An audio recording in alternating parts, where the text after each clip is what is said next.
Eu sou mais o Alisson, mas vamos dizer que é porque eu sou colorado, viu? O RS Acontece está começando e a gente vai falar do saturado sistema rodoviário da região metropolitana que está diante de um impasse. Ao mesmo tempo que é preciso uma remodelagem, os recursos públicos estão escassos. E nas poucas obras em andamento, são registrados erros, como da altura de um trecho da nova Ponte do Guaíba. A duplicação de rodovias na Grande Porto Alegre está sendo debatida num evento do Senado Federal aqui na capital gaúcha. Você vai ver mais sobre isso no RS Acontece e vai saber também.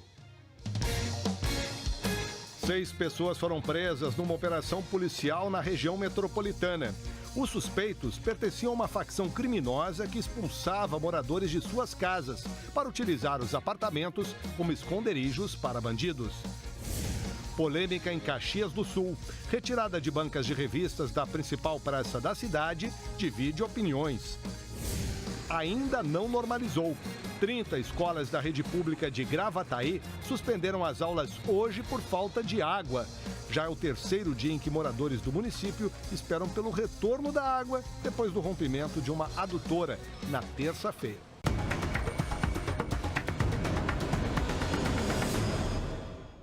Importante você saiba, você pode acompanhar o RS Acontece também pelo Facebook, no Facebook da Band RS. 6 pessoas foram presas hoje durante uma operação policial na região metropolitana. São suspeitos de pertencerem a uma facção criminosa que expulsava moradores das suas casas para utilizar os locais como esconderijo de bandidos.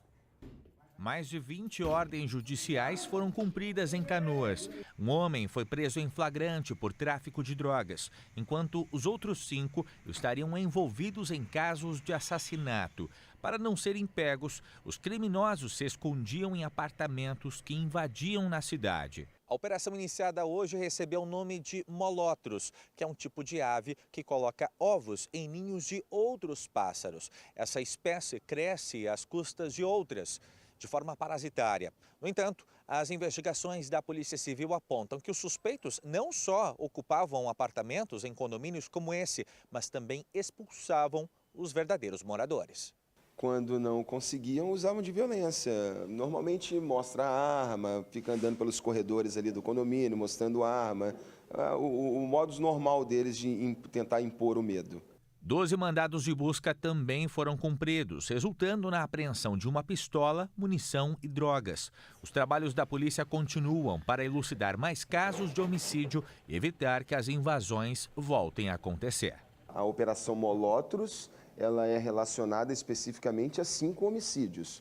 O que não quer dizer que os envolvidos, que os presos na operação de hoje, não estejam envolvidos em outros homicídios. Em 20 minutos que estávamos ali dentro do condomínio, várias pessoas já vieram nos passar informações, e aí o telefone, o 190, já começa a receber denúncias, enfim. A presença da polícia ali dentro para as pessoas de bem é muito importante.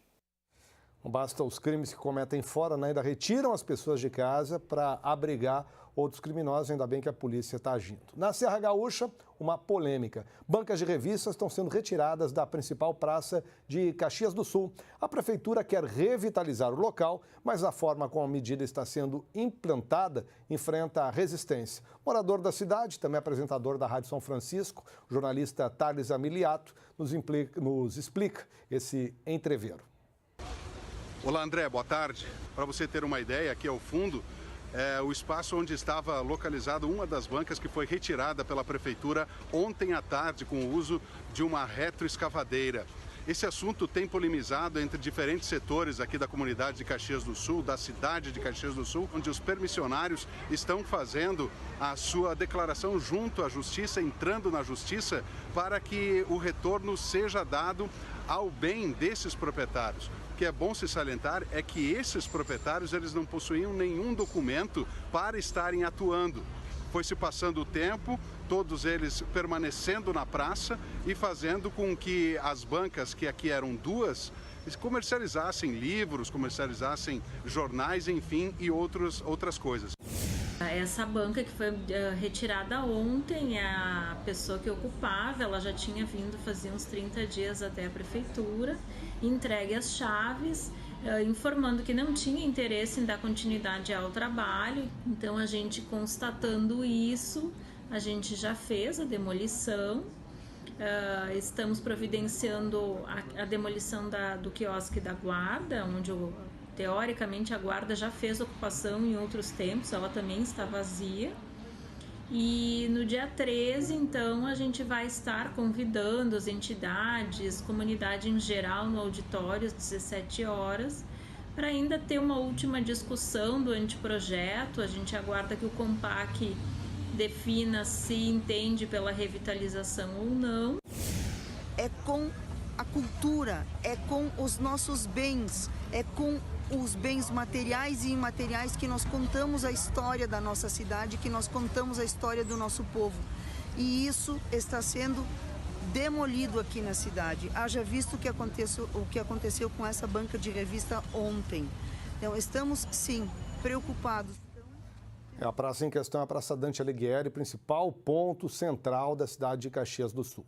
Alunos de 30 escolas municipais de Gravataí ficaram sem aulas nessa manhã por causa da falta d'água. A Corsã informou que o reparo, uma emenda na adutora que rompeu na terça-feira, foi finalizado nessa madrugada. Porém, depois disso, surgiu um vazamento nos canos. Os técnicos permanecem trabalhando e a expectativa é de que o abastecimento seja normalizado até o fim da tarde de hoje.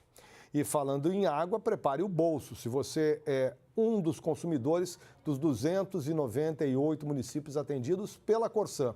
As contas que chegarem nas casas dos consumidores a partir de 1º de julho estarão mais caras. O aumento aprovado pela Gergs é de 7,69% e para entrar em vigor a homologação deve ser publicada ainda no Diário Oficial.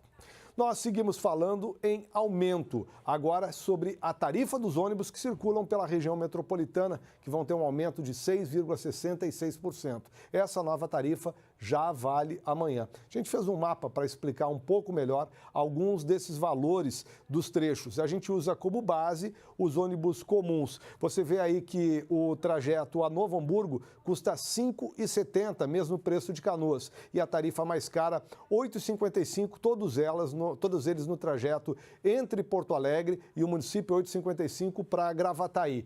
As passagens também sofrem reajustes nos deslocamentos entre as cidades aqui da região metropolitana, lembrando que vale a partir de amanhã.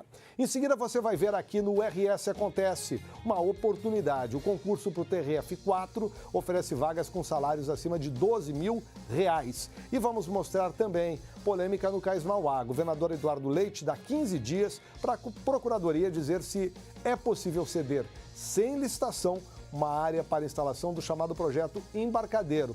Esse novo impasse veio depois da rescisão do contrato com o consórcio responsável. Nós já voltamos.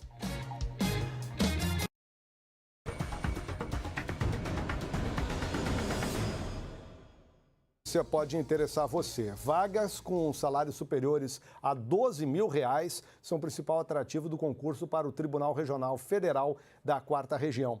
O edital para cadastro de reserva foi publicado hoje. As inscrições estarão abertas na segunda-feira no site da Fundação Carlos Chagas. Remuneração de R$ 12 mil é para analista judiciário e exige no nível superior. Para o ensino médio, a vaga de técnico judiciário tem salários também bastante atraentes, mais de R$ 7 mil. As provas estão marcadas para o dia 4 de agosto em 8 cidades gaúchas, além de outros 11 municípios de Santa Catarina e também do Paraná. O negócio é você se preparar, estudar, tem tempo ainda para ficar no ponto para as provas no mês de agosto. Hoje nós recebemos uma reivindicação que vem lá de Torres, no litoral norte. A telespectadora Ângela da Luz quer saber o que houve com os moles do rio Mampituba. Bom dia, André. Meu nome é Ângela. Moro em Torres e estou na beira do rio Mampituba para mostrar e denunciar o que está acontecendo com os moles da Barra. Quando houve a grande ressaca de 2016, essa parte dos moles foi bem afetada, iniciando o assoreamento. E de lá para cá nada foi feito, o que está cada vez mais deixando o local muito perigoso. Em uma reunião no final do ano passado com o prefeito, ele garantiu que o problema estaria resolvido já no início da temporada de 2019. E até agora, nada. Gostaria de aproveitar o RS Acontece na tua pessoa para fazer essa denúncia e ver o que a gente pode fazer para resolver essa situação.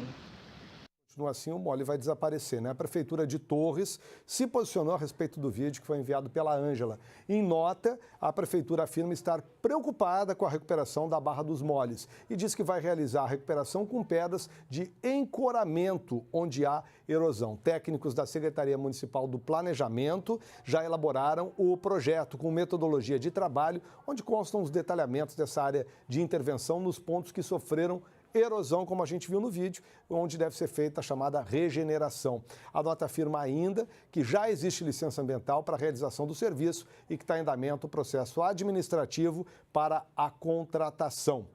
Há um dia de encerrar a campanha de vacinação para grupos prioritários, o Rio Grande do Sul tem pouco mais de 76% dessa população imunizada contra a gripe. A meta é 90%. A partir de segunda-feira, uma boa parte dos municípios, como é o caso aqui de Porto Alegre, deixará as doses remanescentes disponíveis também para a população em geral. Vamos falar agora sobre cultura. Secretaria de Cultura do Estado vai ampliar o programa RS Criativo. A partir de agora, com foco também em fomento, pesquisa e na internacionalização. A Casa de Cultura Mário Quintana vai abrir esse espaço, o RS Criativo, que deve funcionar como uma sala de coworking e também de reuniões. Quem nos conta melhor sobre o projeto é a diretora de Artes e Economia Criativa da Cultura do Rio Grande do Sul, Ana Fagundes. Ana, obrigado por estar conosco aqui no RS Acontece. Conta pra gente o que é primeiro o RS Criativo, hein, Ana? Bom dia, André. Muito feliz de estar aqui com vocês, da Rede Band, lançando então essa fase do projeto RS Criativo. O projeto RS Criativo é um programa estratégico do Governo do Estado, através da Secretaria da Cultura, que vem aí contribuir para o desenvolvimento, o apoio, o fomento da economia da cultura e economia criativa no Estado do Rio Grande do Sul. E esse programa, ele possui, como tu já mencionaste, 5 eixos de atuação, André, e um deles que nós estamos já botando em ação agora é o eixo de capacitação e residência criativa, que vai acontecer no espaço físico do programa, lá na Casa de Cultura Mário Quintana, no espaço que nós estamos denominando Hub Criativa Birô. Quem é que pode ir lá, Ana, procurar esse espaço para utilizar? Todos, tá? Todos os criativos que queiram empreender na sua área, no seu projeto, pode ser músico, pode ser design, pode ser gastronomia, porque a área da economia criativa ela é uma área bem abrangente, né? Que é todo o valor econômico que eu gero através do meu conhecimento, da minha criatividade, é considerado economia criativa. E já estamos, então, André, com um edital no site da Secretaria da Cultura para incubar empresas e empreendimentos criativos que queiram ficar durante 6 meses lá no Hub Criativa Birô, recebendo capacitações, assessoramento de uma equipe multidisciplinar que vai estar à disposição. Esse edital já está no site da Secretaria e o pessoal pode entrar lá e concorrer para ter esse espaço para o seu trabalho. Agora, Ana, do ponto de vista do desenvolvimento do Estado, né, qual é a importância desse tipo de trabalho e da gente fomentar também não só aquela indústria que tem fábricas, mas essa onde as coisas são fabricadas, na verdade, no cérebro, na criatividade de cada uma das pessoas? André, a indústria criativa, ela é considerada hoje como não só como entretenimento e lazer, mas como um eixo econômico importante para o desenvolvimento do Estado. Tá? Nós estamos dentro dos serviços, a indústria criativa está dentro da prestação de serviço e representa mais de 60% do PIB do Estado. Né? Nós vamos trabalhar também bastante com informações, pesquisa, para a gente mostrar que a economia criativa ela está dentro, 2% do PIB mais ou menos do Estado é da economia criativa. E a gente pode ampliar esse processo aí com esses caminhos, né? A gente então, a economia criativa, ela está muito dentro da informalidade, né? Então, é difícil às vezes a gente chegar nesse número. Tá certo. E vamos agora ajudar com o RS Criativo. Ana Fagundes, obrigado por estar conosco aqui nessa tarde. Eu que agradeço e estamos à disposição na Casa de Cultura Mário Quintana, 3º andar, Hub Criativa Birô. Obrigado. Você tem uma ideia, trabalha com criação, com arte, está aí uma boa oportunidade. Uma marca que identifique Porto Alegre e intervenções culturais que valorizem a cidade estão entre as metas aprovadas na segunda mesa de negociação do Pacto Alegre. O movimento, que é coordenado pelas universidades, teve um encontro de trabalho hoje na Unicinos. A segunda reunião da mesa do Pacto Alegre, que acontece aqui na sede da Unicinos, reúne diversas autoridades do setor público e privado da capital que estão reunidos para debater e projetar as oportunidades de negócios e também o desenvolvimento de técnicas para o crescimento de startups e empreendimentos em geral. O destaque desse encontro vai para 3 principais macro-desafios de Porto Alegre, que são debater e projetar melhorias e também inovações para as áreas de mobilidade urbana, educação e saúde. As autoridades definem o Pacto Alegre como a grande oportunidade de desenvolvimento da sociedade porto-alegrense, partindo da ação pública e de grandes entidades. Nos últimos 2 meses, os representantes do Pacto Alegre vêm realizando reuniões a cada sexta-feira com mais de 100 entidades que apresentam ideias e projetos de desenvolvimento para a capital. O evento de hoje busca exatamente o debate sobre esses projetos, decidindo, portanto, não necessariamente as ações mais importantes, mas sim os projetos que atualmente têm condições de serem desenvolvidos. A primeira reunião do Pacto Alegre aconteceu no aniversário da capital, no dia 26 de março, e a próxima está prevista para o mês de novembro. Obrigado, Gilberto. Deixa bem registrado que eu acredito no Pacto Alegre, né? A Jussara está nos acompanhando aqui via Facebook e ela está dizendo o seguinte, que ela chegou agora em Porto Alegre e ela viu que todo o movimento da Freeway, da Rodovia do Parque, da 116, deságua nas 3 pistas da Castelo Branco. Ela disse que é falta de planejamento, como é que não vai congestionar? Pois esse assunto das estradas aqui da região metropolitana, nós vamos falar no próximo bloco. A gente vai agora para um rápido intervalo. Você vê imagens da Praça da Bandeira, fica no município de Três Passos, no Noroeste Gaúcho. Quem nos enviou o vídeo foi a Júlia Bruch. Nesse momento faz 20 graus lá em Três Passos. Nós já voltamos.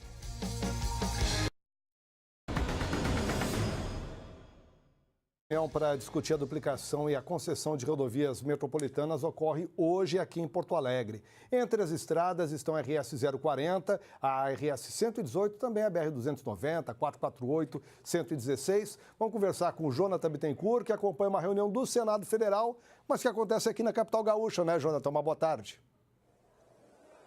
Uma boa tarde, André. Boa tarde para quem acompanha o RS Acontece. Essa é mais uma etapa da série de encontros que vem sendo promovida pelo senador Luiz Carlos Reins, no estado do Rio Grande do Sul, em várias regiões, discutindo essa questão. Senador, eu lhe pergunto justamente isso. Qual o feedback que tem sido obtido das associações de municípios nessas regiões que vêm sendo visitadas ao longo aí das últimas semanas? Uma boa tarde. Boa tarde, Jonas, André. O que nós estamos sendo cobrados é no desenvolvimento e a infraestrutura do Rio Grande do Sul. E a gente sabe que o governo do estado ou o governo federal, os recursos são escassos para fazermos duplicações, para fazermos ampliações nas estradas. Então nós já fizemos na Serra Gaúcha, envolvendo algumas regiões, e hoje estamos fazendo aqui com os prefeitos da região metropolitana, da Grampal, para ver que estradas aqui em Viamão, em Cachoeirinha, em Gravataí, em Alvorada, nesta região, chegando a Porto Alegre, possam ser ampliadas, concessionadas, para concluir obras que às vezes se arrastam 10, 15 anos. Então são gargalos, são trechos que os governos não têm condições de fazer. Não só nas estradas, nesse caso aqui, mas também nós temos o Transurb, um ramal que pode sair para o lado de Cachoeirinha, para o lado de Alvorada, enfim, já tem um planejamento que forma organizadamente os prefeitos, os vereadores, as entidades empresariais das associações comerciais, mas nosso Senado Federal e os deputados federais, nós possamos fazer pressão em cima do Ministério dos Transportes, do DENIT, da Empresa de Planejamento e Logística e aqui no Estado com o DAER e também com a Secretaria dos Transportes. É unindo esses esforços, planejando de uma certa forma e organizando e orientando as principais obras que possam sair do papel. Se esperarmos apenas dinheiro público, seguramente daqui a 10 anos tem obras que ainda não vamos conseguir. E dessa forma, com concessões, com ampliações, nós podemos fazer as ampliações necessárias para o desenvolvimento do nosso estado, mas agora em especial da região metropolitana. Existe um encaminhamento muito positivo da parte das prefeituras, tendo em vista a questão da crise financeira e, é claro, uma sinalização positiva, tanto do governo federal quanto do Estado, para privatizações? Sim, o apoio. Nós fizemos o primeiro encontro no dia 25 de outubro lá em Bento Gonçalves. Lá tinham 46 municípios, plenário cheio, e a pressão é total. O pessoal quer desenvolvimento. Não adianta, eu não vou pagar pedágio. Então eu não tenho estrada. Pega um gargalo que sai de Porto Alegre, indo em direção a São Leopoldo, Canoas, enfim, aquele problema lá em São Leopoldo, aquela ponte. É um inferno todo santo dia para quem vai e para quem vem. Então, nesse caso, nós estamos buscando parcerias com o governo do Estado e com o governo federal. Perfeito, muito obrigado, senador Luiz Carlos Reis. André, então segue a informação deste encontro, que acontece agora com etapa reunindo municípios da região metropolitana de Porto Alegre, logo mais às 14h, aqui na Câmara de Vereadores da capital. Obrigado, Jonathan. O senador tem razão, se a gente for ficar esperando pelo recurso público, vão ficar décadas, como passo minha vida inteira, esperando por algumas obras que nunca ocorreram e não vão acontecer sem a parceria privada. O tempo já está correndo. O governador Eduardo Leite tem um prazo de 15 dias para a Procuradoria-Geral do Estado dizer se é possível ceder sem licitação a área para instalação do projeto Embarcadeiro, do Grupo Tornac e DC7. Investidores que demonstram interesse em fechar um contrato de 4 anos para explorar uma área do cais próxima ao gasômetro. A medida foi anunciada ontem à tarde pelo governador, quando ele revelou o rompimento do contrato com a Cais Mauá Brasil, alegando falhas e infrações. Os problemas já tinham sido apontados em um relatório entregue à Leite no início do mês, feito por um grupo de trabalho e a PGE. Para outras áreas, o que inclui a revitalização de galpões e armazéns, hoje abandonados, o governo do estado espera o BNDES preparar uma nova modelagem. Quero destacar que o governador adiantou aqui, conversando com a Fernanda Zaffari, em reportagem veiculada nesse programa, o caminho que, para bom entendedor, bastava que tomaria em relação ao cais. E uma última informação, a partir de amanhã, a linha T4 da Carris terá itinerário ampliado. O fim da linha passará a ser o terminal Triângulo na Cis Brasil, o mesmo que nós mostramos ontem aqui, onde estava chovendo, que a prefeitura promete assinar o contrato de recuperação nos próximos dias. A mudança fará com que a T4 atenda mais algumas ruas ali da Zona Norte. Na Zona Sul, o ponto final segue sendo o Barra Shopping. O nosso programa termina com uma saudação especial para o município de Nonuai, no noroeste do estado, que completa 60 anos de criação. A cidade fica quase na divisa com Santa Catarina, tem cerca de 12 mil habitantes, é conhecida pela beleza das joias, em especial pela pedra ametista e pelo turismo. São muitas cascatas por lá, uma cidade que fica lá perto da divisa com Santa Catarina e que vale a pena conhecer. Hoje nós ficamos por aqui. Um bom final de semana para todos. O programa volta só na quarta-feira. Isso porque segunda e terça tem jogos da Copa do Mundo Sub-20 de futebol. Você fica agora com a Regina Lima e o Band Mulher. Bom, para a gente começar bem o fim de semana. Cadê a Regina? Regina, boa tarde, Regina.